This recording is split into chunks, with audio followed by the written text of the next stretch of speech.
ನಮ್ಮ ಗ್ರಾಮದಲ್ಲಿ ಮಹದೇಶ್ವರ ಸ್ವಾಮಿ ದೇವಸ್ಥಾನದ ಒಂದು ಅಭಿವೃದ್ಧಿಯ ವಿಚಾರದಲ್ಲಿ, ದೇವಸ್ಥಾನ ಜಾಗದ ವಿಚಾರದಲ್ಲಿ ನಮ್ಮ ಹಿರಿಯರು MLCಗಳು ಆಗಿರ್ತಕ್ಕಂಥ ಡಾಕ್ಟರ್ ತಿಮ್ಮಯ್ಯನವರು ಈ ಒಂದು ಕಾರ್ಯಕ್ರಮಕ್ಕೆ ಆಗಮಿಸ್ತಾರೆ. ಅವರಿಗೆ ಗ್ರಾಮದ ಪರವಾಗಿ ಸ್ವಾಗತವನ್ನು ಬಯಸ್ತಿದ್ದೇನೆ. ಹಾಗೆ ಹಿರಿಯರಾದಂಥ ತಿಮ್ಮಯ್ಯನವರು ಟ್ಯಾಕ್ಸ್ ಡಿಪಾರ್ಟ್ಮೆಂಟ್ ಅವ್ರಿಗೂ ಕೂಡ ಅಭಿನಂದನೆ ಸಲ್ಲಿಸ್ತೇನೆ. ಹಾಗೆ ಈ ಗ್ರಾಮದ ಹಿರಿಯರು ಮಾಜಿ ಪುರಸಭಾ ಸದಸ್ಯರ ನಳಿನೀರವರೇ, ಯಜಮಾನರಾದಂಥ ದಾಸಪ್ಪನವರೇ, ವೀರಭದ್ರಯ್ಯನವರೇ, ಹಾಗೂ ಬೋಜರವರೇ, ಹಾಗೂ ಕುಮಾರಣ್ಣವರೇ, ಪುಟ್ಟನಜಣ್ಣವರೇ, ಇಲ್ಲಿ ನೆರೆದಿರ್ತಕ್ಕಂಥ ಎಲ್ಲ ಹಿರಿಯರೇ ಹಾಗೂ ಎಲ್ಲ ಸ್ನೇಹಿತರೇ ಹಾಗೂ ಎಲ್ಲ ಯುವಕ ಮಿತ್ರರೇ, ಈ ಒಂದು ಜಾಗ ಹೆಂಗೆ ಬತ್ತು, ಯಾವ ರೀತಿ ಹೋರಾಟಗಳು ನಡೆದಿದೆ ಅನ್ನೋದು ಅವತ್ತಿದ್ದಂಥವ್ರಿಗೆ ಗೊತ್ತಿದೆ. ಆದರೆ ಅದಾದ ನಂತರ ಬಂದಂಥ ಪೀಳಿಗೆಯ ಯುವಕರುಗಳಿಗೆ ಆಗಿರ್ಬೋದು, ಜನಗಳಿಗೆ ಆಗಿರ್ಬೋದು, ಅದರ ಬಗ್ಗೆ ವಿಚಾರ ಗೊತ್ತಿಲ್ಲ. ಅದನ್ನು ಸಾಕಷ್ಟು ನಿಮಗೆ ವಿಚಾರಗಳನ್ನ ಇಲ್ಲಿ ಮನದಟ್ಟು ಮಾಡಿದ್ದಾರೆ. ಅದರಂತೆ 92ರಲ್ಲಿ ಈ ಜಾಗದ ಹೋರಾಟಗಳನ್ನ ನಡೆಯುತ್ತೆ. ಆ ಸಂದರ್ಭದಲ್ಲಿ ಭಾಳಷ್ಟು ಹೋರಾಟಗಳು ನಡೆದು ಪ್ರಕರಣಗಳು ಎಲ್ಲ ದಾಖಲಾದ್ರೂ ಕೂಡ ಅವನ್ನೆಲ್ಲ ಎದುರಿಸಿ ಈ ಒಂದು ಜಾಗವನ್ನು ಪಡೆಯುವಂಥ ಸನ್ನಿವೇಶ ಸೃಷ್ಟಿಯಾಗುತ್ತೆ. ಅವತ್ತು ವೀರಪ್ಪನ ಗುಂಡೇಟ್ನಿಂದ ಸತ್ತಂಥ ಕಲ್ಕುಂಟೆ ಗ್ರಾಮದ KB ಶಿವಪ್ಪನವರ ಮಗ KS ದಿನೇಶ್ರವ್ರಿಗೆ ಈ ಜಾಗನ ಅವ್ರ ಕುಟುಂಬಕ್ಕೆ ಅಂತ ಸರ್ಕಾರ ಅವರ ಮರಣದ ಒಂದು ದೃಷ್ಟಿಯನ್ನು ಇಟ್ಕೊಂಡು ಅವ್ರಿಗೆ ಕಾಂಪೋಸಿಷನ್ ಆಗಿ ಕೃತಜ್ಞತೆಗೋಸ್ಕರ ಇಲ್ಲಿ ಜಾಗವನ್ನು ನೀಡ್ತಾರೆ. ಆ ಜಾಗದ ಇದು ನಮ್ಮ ದೇವಸ್ಥಾನ ಮುಂದೆ ಊರ ಮುಂದೆ ಇರ್ತಕ್ಕಂಥ ಇದು ನಮಗೂ ಅನುಕೂಲ ಆಗುತ್ತೆ ಅಂತೇಳಿ ಅವತ್ತು ಗ್ರಾಮದವರೆಲ್ಲ ಸೇರಿ ಹೋರಾಟವನ್ನು ಮಾಡೋದ್ರ ಮೂಲಕ ಈ ಜಾಗ ನಮಗೆ ಉಳ್ಕೊಂಡಿದೆ. ಅವ್ರಿಗೆ ಬದಲಿ ಜಾಗ ಕೊಟ್ಟಿದ್ದಾರೆ. ಮೈಸೂರು ರೋಡ್ನಲ್ಲಿ ಏನು ಅಗ್ರಿಕಲ್ಚರ್ ಆಫೀಸ್ ಇದೆ, ಅಗ್ರಿಕಲ್ಚರ್ ಆಫೀಸ್ ಪಕ್ಕದಲ್ಲಿ ಇಲ್ಲಿ 6 ಗುಂಟೆ ಬದಲಿಗೆ ಅಲ್ಲಿ 12 ಗುಂಟೆ ಕೊಟ್ಟು ಅವ್ರಿಗೆ 12 ಗುಂಟೆ ಈಗ ಅವರ ಪೊಸಿಷನಲ್ಲೂ ಇದ್ದಾರೆ ಮತ್ತು ಅವ್ರ ಭೂಮಿನ ಆಲ್ಟರ್ನೇಟಿವ್ ಬೇರೆ ಮಾಡಾಗಿದೆ. ಅದರಂತೆ ಈ ಜಾಗ ನಮಗೆ ಮಂಜೂರಾಯಿತು. ಅದಾದ ನಂತರ ಪ್ರಕ್ರಿಯೆಗಳು ಯಾವುದೂ ಆಗಿರಲಿಲ್ಲ.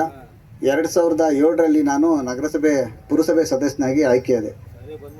ಆ ಸಂದರ್ಭದಲ್ಲಿ ನನಗೂ ಸ್ವಲ್ಪ ತಿಳ್ಕೊಳ್ಳೋ ಅಂಥ ಒಂದು ವಿಚಾರಗಳಿದ್ದು, ಅದರಿಂದ ತಿಳ್ಕೊಳ್ಳೋದಕ್ಕೆ ಅಂತ ನಾನು 2009ರವರೆಗೂ ಕೂಡ ಸಾಕಷ್ಟು ಜನಗಳ ಹತ್ರ ಮಾಹಿತಿ ಕೇಳಿದೆ.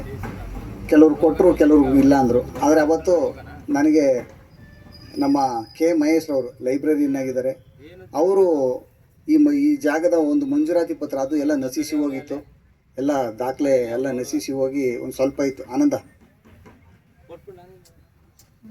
ನಶಿಸಿ ಹೋಗಿದಂಥ ಆ ಒಂದು ದಾಖಲೆಯನ್ನು ಕೊಟ್ಟರು. ಅದರ ಜಾಡನ್ನು ಹಿಡಿದು ನಾನು ದಾಖಲೆಗಳನ್ನ ಪರಿಶೀಲನೆ ಮಾಡೋದಕ್ಕೆ ಸಂಬಂಧಪಟ್ಟಂಥ ಇಲಾಖೆಗಳಲ್ಲಿ ಜಿಲ್ಲಾಧಿಕಾರಿ ಕಚೇರಿ ಇರ್ಬೋದು, ತಾಲೂಕು ಕಚೇರಿ ಇರ್ಬೋದು, ಎಲ್ಲ ತವನ್ನು ಕೂಡ ಪರಿಶೀಲನೆ ಮಾಡಿದ್ರೆ ಎಲ್ಲೂ ಕೂಡ ಆ ದಾಖಲೆಗಳು ನಮ್ಮಲ್ಲಿ ಲಭ್ಯವಿಲ್ಲ ಅಂತ ಹೇಳಿ ನಮಗೆ ಲಭ್ಯವಿಲ್ಲ ಅಂತ ಹೇಳಿದ್ರು. ಅದಾದ ನಂತರ ನನಗೆ ಅಲ್ಲೇ ಇದ್ದಂಥ ಒಬ್ಬ ಅಧಿಕಾರಿಗಳು ತಾಲೂಕು ಕಚೇರಿಯಲ್ಲಿ ಇಂಥ ಜಾಗದಲ್ಲಿ ಇದೆ ನೋಡಿ ಅಂತ ಹೇಳಿ ಅಲ್ಲೂ ಒಂದು ಬಾರಿ ಪರಿಶೀಲನೆ ಮಾಡಿ ಅದನ್ನು ಚೆಕ್ ಮಾಡಿಸೋರು ಗೊತ್ತಾಗುತ್ತೆ ಅಂತ ಹೇಳಿದ್ರು. ಅದರ ಆಧಾರದ ಮೇಲೆ ನಮ್ಮ ಹುಣಸೂರಿನಲ್ಲಿ ಉಪವಿಭಾಗಾಧಿಕಾರಿಗಳ ಕಚೇರಿ AC ಕಚೇರಿಯಲ್ಲಿ ನಾನು ಈ ಬಗ್ಗೆ ಪರಿಶೀಲನೆ ಮಾಡಿದಾಗ ಅಲ್ಲಿ ದಾಖಲೆ ಸಿಕ್ತು. ಆ ದಾಖಲೆಯನ್ನು ಆಧರಿಸಿ ನಮಗೆ ಏನು 6 ಗುಂಟೆ ಮಂಜೂರಾಗಿರ್ತಕ್ಕಂಥದ್ದನ್ನು RTC ಕಾಲಮ್ನಲ್ಲಿ ಅದರ ಹಿಂದೆ ಏನು ಕೈ ಬರೋದ RTC ಇತ್ತು 2000ನೇ ಇಸ್ವಿ ತನಕ, ಆ ಕೈ ಬರೋದ RTCಯಲ್ಲಿ ಕೈಲಿ ಬರೆದಿದ್ರು. ಅವತ್ತು ರಾಮಚಂದ್ರ ನಾಯ್ಡು ಅಂತಂದ್ಬಿಟ್ಟು ವಿಲೇಜ್ ಅಕೌಂಟೆಂಟ್ ಇದ್ದರು, ಅವರು ಕೈಲಿ ಬರೆದಿದ್ದಾರೆ. ಅದಾದ ನಂತರ 2000ನೇ ಇಸ್ವಿಲಿ ಕಂಪ್ಯೂಟರೈಸ್ ಯಾವಾಗಾಯಿತು, ಅದಾದ ನಂತರ ಅಲ್ಲಿ ಕಾಲಮ್ ನಂಬರ್ 11ನಲ್ಲಿ ಕಾಯ್ದಿರಿಸಿದೆ ಮಹದೇಶ್ವರ ದೇವಸ್ಥಾನ ಕ್ರಿಯಾ ಸಮಿತಿ ಅನ್ನೋ ಹೆಸರಿನಲ್ಲಿ ಬರೀ ಕಾಯ್ದಿರಿಸಿದೆ ಅಂತ ಋಣಭಾರ ಕಾಯ್ದೆಯಲ್ಲಿ ಇಟ್ಟಿದ್ರು ಸರ್. ಅದನ್ನು ಗಮನದಲ್ಲಿ ಇಟ್ಕೋಬೇಕು. ಋಣಭಾರ ಕಾಯ್ದೆ ಇರ್ತಕ್ಕಂಥದ್ದು ಯಾವುದಾದ್ರೂ ಕೋರ್ಟ್ ವ್ಯಾಜ್ಯಗಳಿದ್ರೆ, ಸಾಲಗಳಿದ್ರೆ, ತಕರಾರುಗಳಿದ್ರೆ, ಇನ್ಯಾವುದಾದ್ರೂ ಇದ್ದಂಥ ಸಂದರ್ಭದಲ್ಲಿ ಮಾತ್ರ ಅದನ್ನು ಋಣಭಾರದಲ್ಲಿ ಕಾಲಮ್ ನಂಬರ್ 11 RTCಲಿ ಕೂರಿಸ್ತಾರೆ. ಆದರೆ ಮಾಲೀಕತ್ವ ಕೊಡೋದು ಯಾವುದು ಅಂದರೆ ಕಾಲಮ್ ನಂಬರ್ 9. ಕಾಲಮ್ ನಂಬರ್ 9ನಲ್ಲಿ ನಮಗೆ ಮಂಜೂರಾತಿಯನ್ನು ಮಾಡಿರಲಿಲ್ಲ ಅವರು. ಅದರ ನಂತರ ಅವತ್ತು ತಾಲೂಕು ಕಚೇರಿಯಲ್ಲಿ ಇದ್ದಂಥ ಶಿವರಾಮಯ್ಯ ಅಂತಂದ್ಬಿಟ್ಟು ಒಬ್ಬರು ಕ್ಲರ್ಕ್ ಇದ್ದರು, LNT ಸೆಕ್ಷನ್ ನೋಡ್ಕೊಳ್ತಿದ್ರು. ಅವ್ರನ್ನ ಕನ್ಸಲ್ಟ್ ಮಾಡಿ ಅವ್ರಿಗೆ ಕನ್ವಿನ್ಸ್ ಮಾಡಿ ಇದನ್ನೆಲ್ಲ ಅವತ್ತು ಚೌಡನಾಯ್ಕರಿದ್ರು ನಮ್ಮ ಇಲ್ಲಿ RI ಆಗಿ, ಅವ್ರಿಗೂ ಕೂಡ ಕೂರಿಸಿಸ್ಕೊಂಡೆಲ್ಲ ಹೇಳಿ ಅದನ್ನು ಮಂಜೂರಾತಿಯನ್ನು ಮಾಡಿದ್ದು ಏನು ಕಾಲಮ್ ನಂಬರ್ 11ನಲ್ಲಿ ಋಣಭಾರ ಕಾಯ್ದೆಯಲ್ಲಿ ಏನು ಇಟ್ಟಿದ್ರು, ಋಣಭಾರ ಕಾಯ್ದೆಯಿಂದ ಕಾಲಮ್ ನಂಬರ್ 9ಗೆ ಕೂರಿಸೋದಕ್ಕೆ ಅರ್ಜಿ ಕೊಟ್ಟು ಕಾಲಮ್ ನಂಬರ್ 9ಗೆ ಕೂರಿಸಿದ್ದೀನಿ. ಅದಕ್ಕೆ ಸಂಬಂಧಪಟ್ಟಂಥ ಮಿಟೇಷನ್ನು ನನ್ನ ಹತ್ರ ಇದೆ. ತಾಲೂಕು DC ಕಚೇರಿ ಇರ್ಬೋದು, ಎಲ್ಲ ಪ್ರತಿಯೊಂದು ಕಚೇರಿಗೂ ನಾನು ಕೊಟ್ಟಿರ್ತಕ್ಕಂಥ ದಾಖಲೆಗಳಿದೆ. ಅದಾದ ನಂತರ ಆ ದಾಖಲೆಗಳನ್ನು ಆಧರಿಸಿ ಕ್ರೋಢೀಕರಿಸಿ ಅವತ್ತು ಈ ಯಾವ ಒಂದು ಹಿತದೃಷ್ಟಿಯಿಂದ ನಾವು ಮಾಡ್ದೋ ಅಂದರೆ, ಗ್ರಾಮದವರ ಅನುಮತಿ ಮೇರೆಗೆ ಗ್ರಾಮದಲ್ಲಿ ಸಭೆ ಸೇರಿ ಚರ್ಚೆ ಮಾಡಿ ಇದನ್ನು ಸಮಿತಿ ಅಂತ ಮಾಡ್ಕೊಂಡ್ರೆ ಕಿತ್ತಿ ಹಂಚಿ ಅರ್ಜಿ ಇದು ಸಮಸ್ಯೆಗಳು ಬಂದು ಇದೆಲ್ಲ ಆಯ್ತವೆ. ಸಾಕಷ್ಟು ಸಂಘ ಸಂಸ್ಥೆಗಳು ಎಲ್ಲ ಮುಚ್ಚೋಗಿರೋದೆ, ನಮ್ಮಲ್ಲಿ ಭಿನ್ನಾಭಿಪ್ರಾಯಗಳು ಬಂದು ಆ ಥರ ಎಲ್ಲ ಇರೋದ್ರಿಂದ ಗ್ರಾಮದಲ್ಲಿ ಬೀದಿಗೊಬ್ಬರು ಇಬ್ಬರು ಅನ್ನಂಗೆ ಮಾಡ್ಕೊಂಡು ಪ್ರಮುಖರನ್ನ ಸೇರಿಸಿ ಒಂದು ಟ್ರಸ್ಟ್ ಥರ ಮಾಡಿದ್ರೆ ಅದು ಉಳ್ಕೊಳುತ್ತೆ. ಅದು ಗ್ರಾಮದಲ್ಲಿ ಮಾತ್ರ ಇರಬೇಕು, ಗ್ರಾಮದವರೇ, ಅದು ಮಾದಿಗ ಜನಾಂಗದವರೇ ಆಗಿರಬೇಕು ಅಂತ ಹೇಳಿ ಒಂದು ಟ್ರಸ್ಟನ್ನು ಮಾಡೋದು. ಆದರೆ ಆ ಟ್ರಸ್ಟ್ನ ರಿಜಿಸ್ಟ್ರೇಷನ್ ಬೈಲಾದಲ್ಲಿ ನಾವು ಈ ಜಾಗನ ತೋರಿಸಿಲ್ಲ, ಈ ಜಾಗದ ಮಾಲೀಕತ್ವ ಇದೆ ನಮ್ಮದು ಈ ಟ್ರಸ್ಟ್ಗೆ ಅಂತ ನಾವೆಲ್ಲೂ ಕೂಡ ತೋರಿಸಿರಲಿಲ್ಲ. ಆದ್ರೂ ಕೂಡ ಅವತ್ತು ಅದಾದ ನಂತರ ನಾನು ಇಲ್ಲಿ 3,70,000 ರೂಪಾಯಿನ ಅವತ್ತು 2009ರಲ್ಲಿ 3,70,000 ರೂಪಾಯಿನ ಮಂಜೂರಾತಿ ಮಾಡಿಸಿ ಅದನ್ನು ಕೌನ್ಸಿಲ್ ರೆಜುಲೇಷನ್ ಮಾಡಿಸಿ ಆ್ಯಕ್ಷನ್ ಪ್ಲ್ಯಾನ್ ಮಾಡಿಸಿ ಇಲ್ಲಿ ನಾನು ಭವನ ಕಟ್ಟೋದಕ್ಕೆ ಅಂತ ಹೇಳಿ ವಿಜೇಂದ್ರ ಅಂತ ಬಿಟ್ಟು ಈಗಲೂ ಇಂಜಿನಿಯರ್ ಅವರೇ ಮನೆ ಬಿಲ್ಡಿಂಗ್ಗಳೆಲ್ಲ ಹಾಕ್ಕೊಡ್ತಾರೆ, ಅವರದ್ರ ಎಸ್ಟಿಮೇಟ್ ವಿತ್ ಪ್ಲ್ಯಾನ್ ಮಾಡಿಸಿ ಅದನ್ನು ನಾನಿಲ್ಲಿ ಮಾಡಿಸೋದಕ್ಕೆ ಪ್ರಯತ್ನ ಪಟ್ಟೆ. ಅವತ್ತು ಕೆಲವರೆಲ್ಲ ಮಾಡಿಸಿದ್ರೆ ಎಲ್ಲಿ ಹೆಸರು ಬರುತ್ತೋ ಅಥವಾ ಇನ್ನೊಂದು ಬರುತ್ತೋ ಅನ್ನೋ ದೃಷ್ಟಿಯಿಂದ ನಾನು ಫ್ರ್ಯಾಂಕಾಗಿ ಹೇಳ್ತಿದ್ದೀನಿ ಇದನ್ನು, ಈ ವಿಚಾರನ. ಯಾಕೆಂದರೆ ನಡೆದಿರೋಂಥ ಘಟನೆ ಎಲ್ರಿಗೂ ಕೂಡ ಗೊತ್ತಿದೆ. ನನ್ನ ಮೇಲೆ ಅಪವಾದ ಹೊರಿಸಿದ್ರಿ, ಆ ಅಪವಾದದ ಬಗ್ಗೆನೂ ಮಾತಾಡಬೇಕಾಯ್ತದೆ. ಅವತ್ತು ಗಲಭೆನೇ ಎಬ್ಬಿಸಿದ್ರು, ಟ್ರಸ್ಟೇ ಮಾಡ್ಕೊಬಿಟ್ಟು ಜಾಗ ಏನೆಲ್ಲ ಅವನ ಹೆಸರು ಬರ್ಸ್ಕೊಬಿಟ್ಟವನೇ ಅಂತ ಹೇಳಿದ್ರು. ಈಗಲೂ ಕೂಡ ಮೊನ್ನೆನೂ ಕೂಡ ಇಲ್ಲಿ ಚರ್ಚೆ ನಡೆದಿದೆ, ನಳಿನಮ್ಮನೂ ಸತೀಶ್ನು ಸೇರ್ಕೊಂಡು ಬರ್ಕೊಳಕ್ಕೆ ಬಿಟ್ಬಿಟ್ಟಿದ್ರು, ಅದಕ್ಕೆ ನಾವೆಲ್ಲ ಗಲಾಟೆ ಮಾಡ್ದೋ ಅಂತ ಹೇಳಿ ಮೊನ್ನೆನೂ ಕೂಡ ಇಲ್ಲಿ ಚರ್ಚೆ ಮಾಡಿದ್ದಾರೆ. ಆ ಥರದ ಅಭಿಪ್ರಾಯಗಳು ಅವರ ಅಭಿಪ್ರಾಯ ಅದು.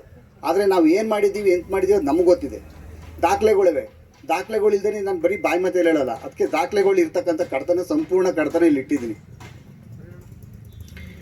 ಅವತ್ತು ಹೋರಾಟ ನಡೆದಂಥ ಸಂದರ್ಭದಲ್ಲಿ ಹೇಳ್ತೀನಿ ಕೇಳಿ,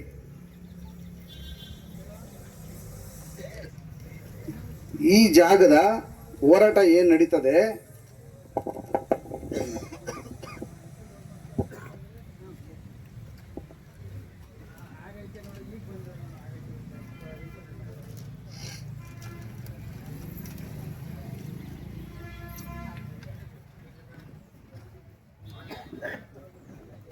ಇದು ಸರ್ಟಿಫೈ ಕಾಪಿ, ಇದು ಸರ್ಟಿಫೈ ಕಾಪಿ. ಇದು ನಾನು ಬರ್ಕೊಂಬಂದಿರೋದಲ್ಲ, ತಾಲೂಕು ಕಚೇರಿ AC ಕಚೇರಿಯಿಂದ ಕೊಟ್ಟಿರ್ತಕ್ಕಂಥದ್ದು. ನಾನು ಅರ್ಜಿ ಕೊಟ್ಟು ದಾಖಲೆ ತಗೊಂಡಿರ್ತಕ್ಕಂಥದ್ದು. ಇದರಲ್ಲಿ ಇರ್ತಕ್ಕಂಥದ್ದೆಲ್ಲ ಉಪವಿಭಾಗಾಧಿಕಾರಿಗಳ ಕಚೇರಿ ಹುಣಸೂರಿನಲ್ಲೇ ನಾನು ತಗೊಂಡಿರ್ತಕ್ಕಂಥದ್ದು. ಅಲ್ಲೇ ಇರ್ತಕ್ಕಂಥದ್ದು ಮೂಲ ಕಡತ ನಮ್ಮದು. ಅದನ್ನು ಗಮನದಲ್ಲಿಟ್ಕೊಳ್ಳಿ. ಇಲ್ಲೇನು ಹೇಳ್ತಾರೆ, ಅವತ್ತು ಮಹದೇಶ್ವರ ದೇವಸ್ಥಾನ ಕ್ರಿಯಾ ಸಮಿತಿ ಅಂತ ಅವತ್ತು ಹೋರಾಟ ಮಾಡಬೇಕಾದ್ರೆ ಒಂದು ಸಮಿತಿ ಮಾಡ್ಕೊಂಡೆ. ಆ ಸಮಿತಿಗೆ ಗೌರವಾಧ್ಯಕ್ಷರು ಯಾರು? ಪುಟ್ಸಿದ್ದೇನವರು, ಡಾಕ್ಟರ್ ಪುಟ್ಸಿದ್ದೇನವರು. ಅಧ್ಯಕ್ಷರು ಯಾರು? ವೀರಭದ್ರಯ್ಯನವರು. ಉಪಾಧ್ಯಕ್ಷರುಗಳು D. ಕುಮಾರ್ ಅವರು, L. ಶಂಕರ್ ಅವರು. ಪ್ರಧಾನ ಕಾರ್ಯದರ್ಶಿಯವರು S. ಕಿಟ್ಟೂರ್ ಅವರು. ಸಂಘಟನಾ ಕಾರ್ಯದರ್ಶಿಗಳು ರಾಮಯ್ಯನವರು ದಿವಂಗತ, ಪುಟ್ಟನಂಜಯ್ಯನವರು, ಹಾಗೆ ಖಜಾಂಚಿ ಆಗಿರ್ತಕ್ಕಂಥ E. ಕೃಷ್ಣಮೂರ್ತಿ ಅಂದರೆ ಗಾಲ್ಯಾಳ್ ಕೃಷ್ಣಮೂರ್ತಿ ಅವರು. ಅವತ್ತು ಒಂದು ಕ್ರಿಯಾ ಸಮಿತಿ ಮಾಡಿ ತಾತ್ಕಾಲಿಕವಾಗಿ ಅವತ್ತು ಒಂದು ಸಮಿತಿಯ ಮೂಲಕ ಈ ಜಾಗನ ನಮಗೆ ಮಂಜೂರಾತಿ ಮಾಡಿಸ್ಕೊಂಡಾಗಿದೆ. ಅದಕ್ಕೆ ಸಂಬಂಧಪಟ್ಟಂಥವು ಇದೆ. ಯಾರ್ಯಾರು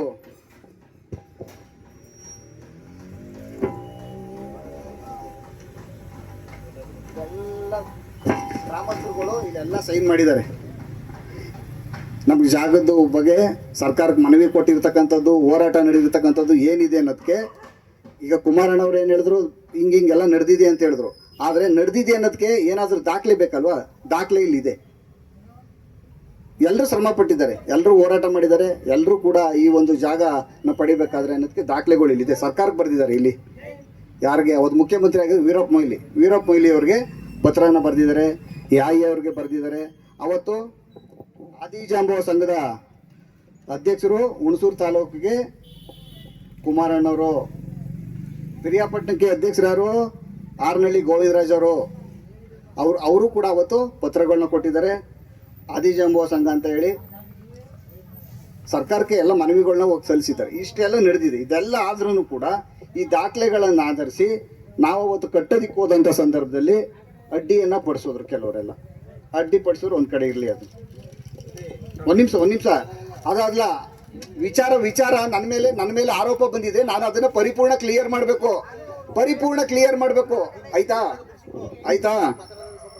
ಆಯ್ತು ಮಾತಾಡಿ. ಪರಿಪೂರ್ಣ ಮಾಡಬೇಕಾಗಿದೆ. ಸ್ವಲ್ಪ ಸಮಾಧಾನ. ಇಲ್ಲಿ ನಾವೇನು ಸ್ವಂತ ಹೆಸರು ಮಾಡ್ಕೊಂಡಿರ್ಲಿಲ್ಲ. ನೋಡಿ ಸರ್, ಸ್ಕೆಚ್ ಕೊಡಿ ಅಂತ 2010 ಅರ್ಜಿ ಕೊಟ್ಟಿದ್ದೀನಿ. ಜಮೀನು ದುರಸ್ತಿ ಮಾಡಿ ಗುರುತು ಮಾಡಿಕೊಡಿ ಅಂತ ಹೇಳಿ ಅರ್ಜಿ ಕೊಟ್ಟಿದ್ದೀನಿ. ಎಂಡಾಸ್ಮೆಂಟ್ಗಳಿದೆ. ಅವತ್ತಿದ್ದಂಥವ್ರು ನಮ್ಮ ಇದ್ರದ ದಾಖಲೆದ ಸ್ಕೆಚ್ ಮಾಡಿಕೊಟ್ಟಿರ್ತಕ್ಕಂಥದ್ದು ಇದು. ಇಷ್ಟೆಲ್ಲ ನಡೆದಿದೆ. ಆದರೆ ನಾವು ದಾಖಲೆಗಳನ್ನು ಆಧರಿಸಿ ಮಾತಾಡಬೇಕು. ಯಾವುದೇ ವಿಚಾರ ದಾಖಲೆಗಳಿದ್ದೇನೆ ಮಾತಾಡೋಕ್ಕಾಗಲ್ಲ. ನಮಗೆ ಮಂಜೂರಾತಿ ಆಗಿರ್ತಕ್ಕಂಥದ್ದು 6 ಗುಂಟೆ.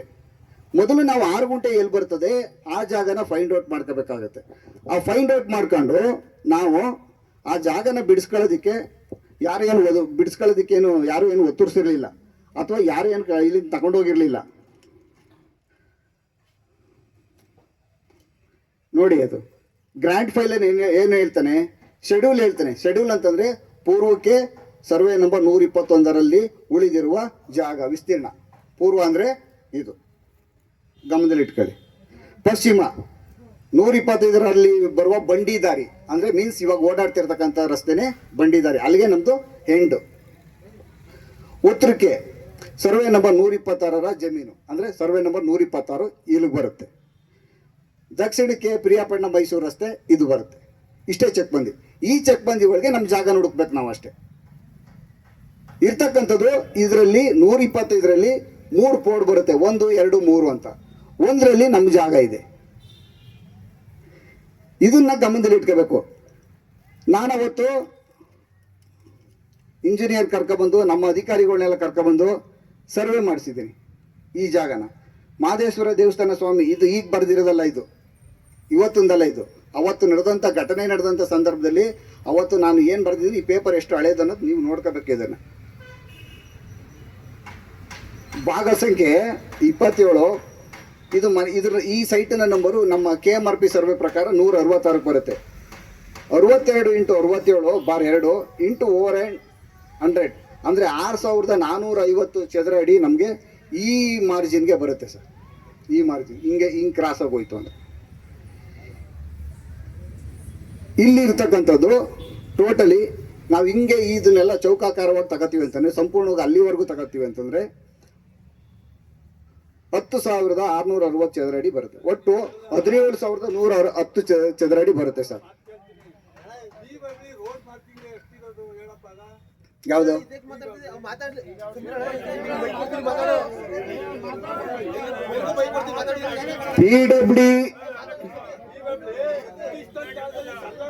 PWD road. ಒಂದು ನಿಮಿಷ. PWD ಮಾರ್ಜಿನ್ ಓದ್ಕೋ ಸಂಬಂಧ ಇಲ್ಲ. PWD ಮಾರ್ಜಿನ್ ಓದ್ಕೋ ಸಂಬಂಧ ಇಲ್ಲ. PWD ಮಾರ್ಜಿನ್ ಓದ್ಕೋ ಸಂಬಂಧ ಇಲ್ಲ.